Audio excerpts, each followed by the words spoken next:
अस्सलाम वालेकुम। Study time के साथ मैं हूं तफसीरुल इस्लाम। और स्टूडेंट्स, लास्ट क्लास में हमने एंगल ऑफ फ्रिक्शन पढ़ा था और आज हम यूनिट नंबर 3 यानी कि डायनेमिक्स का लास्ट टॉपिक पढ़ेंगे एंगल ऑफ रिपोज, और इसका फिर रिलेशन पढ़ेंगे एंगल ऑफ फ्रिक्शन से। तो स्टूडेंट्स, अगर आपने पिछला लेक्चर नहीं देखा तो आप देख सकते हैं कि पिछले लेक्चर में हमने एंगल ऑफ फ्रिक्शन के बारे में पढ़ा था। और angle of friction is the angle between resultant of friction and reaction and normal reaction, यानी कि रिएक्शन जो नॉर्मल रिएक्शन होता है और फ्रिक्शन उसके रिजल्टेंट और नॉर्मल रिएक्शन के दरमियान जो एंगल होता है, that is called angle of friction. अब आज हम पढ़ते हैं एंगल ऑफ रिपोज। तो ये एंगल ऑफ रिपोज क्या है? देखिए, एक सरफेस होती है, मैं आपको वैसे समझाता हूं। ठीक, देखिए, एक सरफेस है, ये हॉरिजॉन्टल सरफेस कहलाती है। This is called horizontal surface. सही है, ये हॉरिजॉन्टल सरफेस है, इसमें अभी ऑब्जेक्ट मूव नहीं कर रहा। लेकिन अगर मैं इसको एंगल पे ले आऊं तो that is called incline plane. That is called incline plane. ये स्लाइड की तरह नीचे जा सकता है।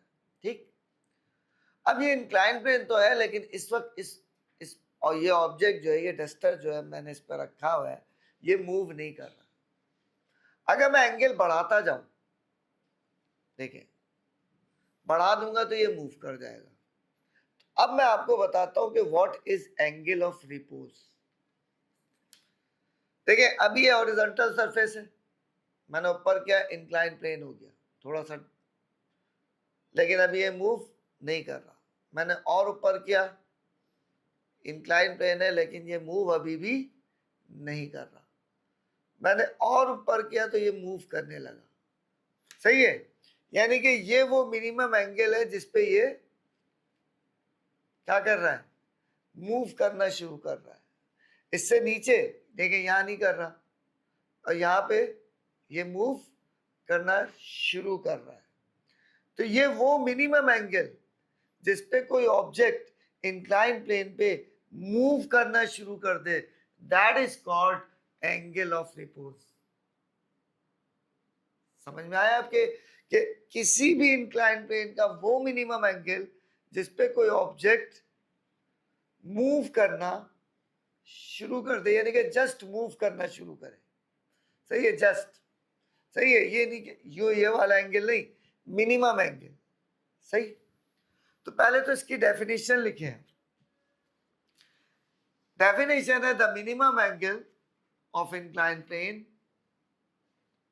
at which the object starts moving या just to slide, सही है, is called angle of repose।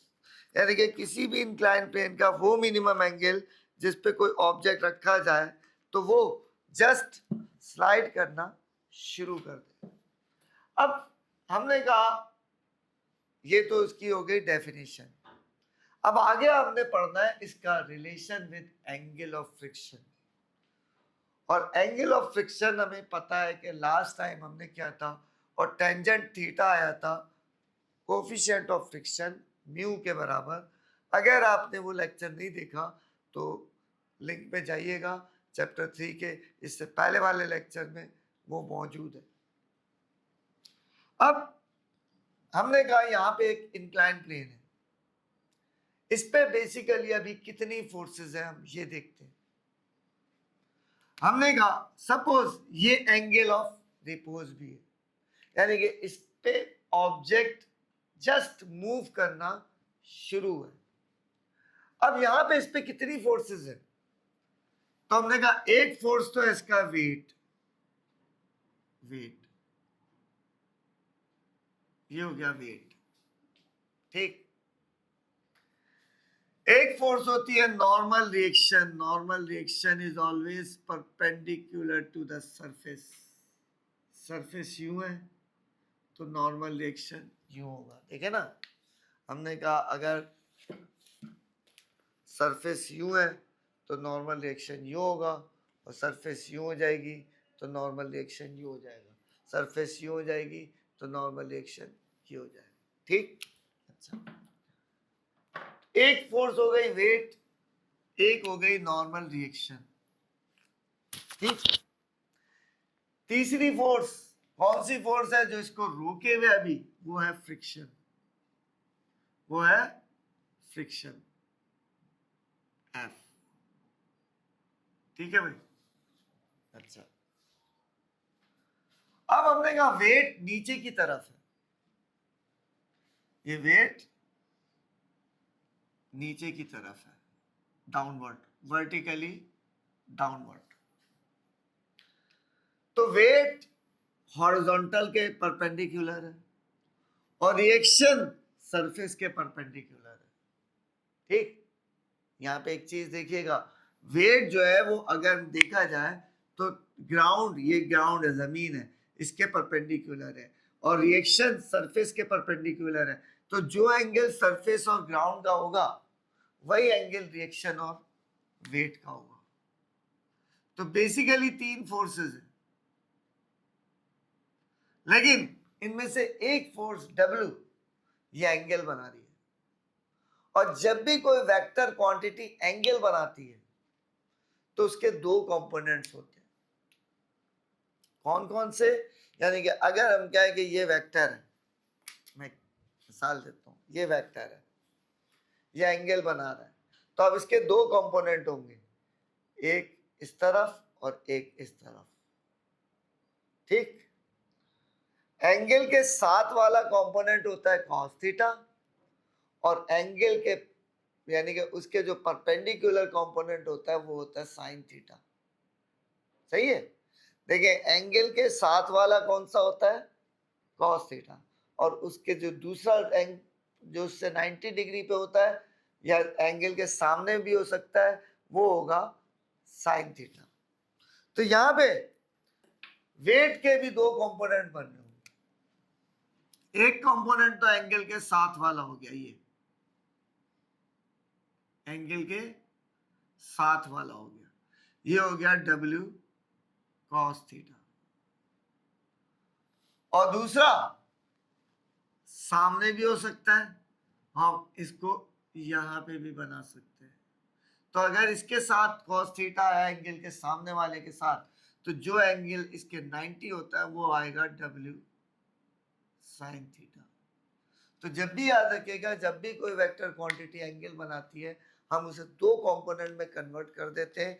Angle के साथ वाले, क्योंकि बेस होता है तो उसके साथ आता है कॉस थीटा, और एंगल के सामने वाला वो परपेंडिकुलर होता है। अगर मैं इसको यहाँ मूव कर दूंगा तो ये एंगल के सामने वाला कंपोनेंट हो जाएगा, तो ये वाला कहलाएगा W sin थीटा। तो अब इसमें लिखेंगे कैसे, आपको लिखना भी है। Consider a body of mass m that is placed on an inclined plane with angle of repose theta. With angle of repose theta. There are three forces on the body. Number one, weight W. Number two, normal reaction R.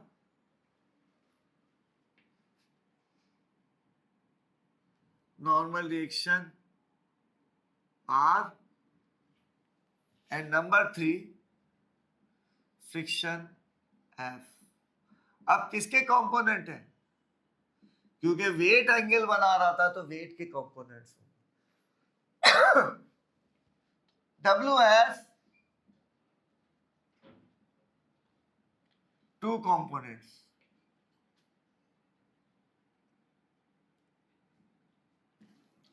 W cos theta and W sin theta.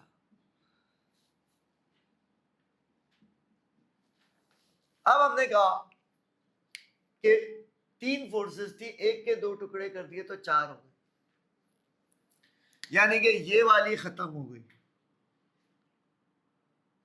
ये W खत्म हो गया, W की जगह दो forces आ गई, W cos theta and W sine theta. Now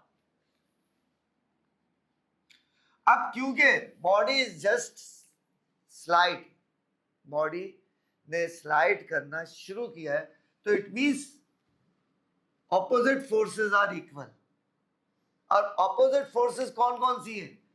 are के opposite है डब्ल्यू कॉस थीटा और एफ के ऑपोजिट है डब्ल्यू साइन थीटा। देखें आर अपवर्ड है, आर का ऑपोजिट कौन सा है?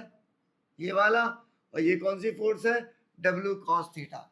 नाउ हम कहेंगे R is equal to W cos theta, equation number 1।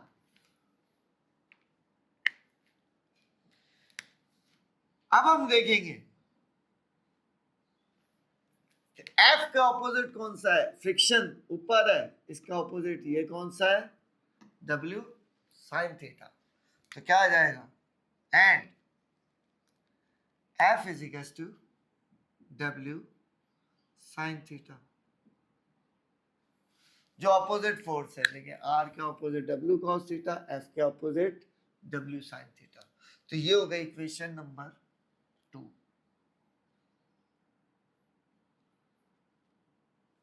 अब हमें डिवाइड करना है ताकि एक जैसी चीजें कैंसिल हो जाए। एंगल निकालना है, दो एंगल आ रहे हैं तो जाहिर सी बात है अब साइन आ रहा है, कॉस आ रहा है, तो हम टेंजेंट में इसको कन्वर्ट करने के लिए क्या करेंगे? इक्वेशन 2 को 1 से डिवाइड कर देंगे। तो divide equation 2 by equation 1। Equation 2 को 1 से डिवाइड कर देंगे तो लेफ्ट हैंड साइड के नीचे लेफ्ट हैंड साइड और राइट हैंड साइड के नीचे right hand side. Left hand side में इक्वेशन 2 में क्या है? एफ। और राइट हैंड साइड में क्या है? आर। ये आ गया। इधर क्या है? W sine theta upon W cos theta. W से डब्ल्यू कैंसिल हो गया। एफ अपॉन आर ये बन गया sine theta upon cos theta. Sine theta upon cos theta ये बराबर होता है टेंजेंट थीटा के। F upon R is equal to tangent theta.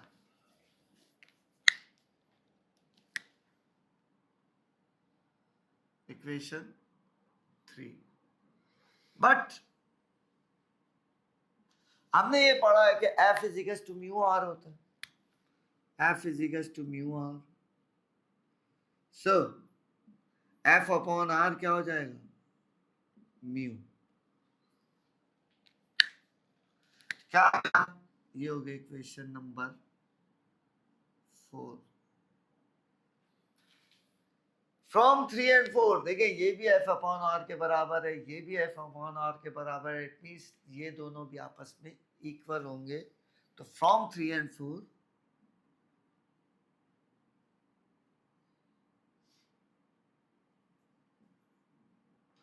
Tangent theta is equal to mu. अब ये रिलेशन एंगल ऑफ फ्रिक्शन में भी आया था। एंगल ऑफ फ्रिक्शन में भी अगर आप याद करें तो टेंजेंट थीटा बनाया था म्यू, यानी कि coefficient of friction.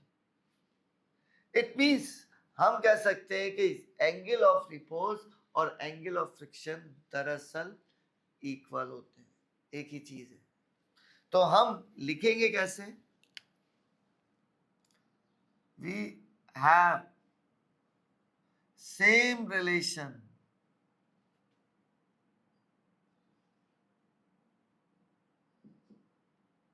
for angle of friction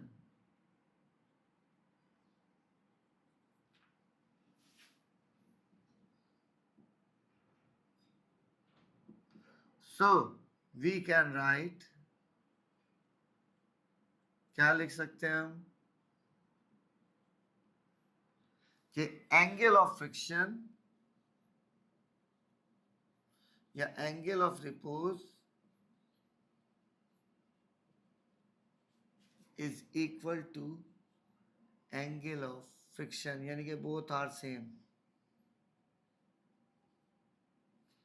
angle of friction कहते हैं या एंगल ऑफ रिपोज कहते हैं, दोनों एक ही चीज है। ठीक है भाई, तो ये हमारे पास इनका रिलेशन भी आ गया। तो स्टूडेंट्स, आज का लेक्चर आपको कैसा लगा कमेंट सेक्शन में बताइएगा। अगर कोई क्यूरी हो, कोई क्वेश्चन हो, तो आप कमेंट सेक्शन में पूछ सकते हैं। और हमारे चैनल के लिए हम ये कहते हैं कि हम क्योंकि एजुकेशन को प्रमोट कर रहे हैं, हमारे चैनल को सब्सक्राइब करें, वीडियो को लाइक करें और दोस्तों के साथ शेयर करें। नेक्स्ट वीडियो तक के लिए अल्लाह हाफ़िज़।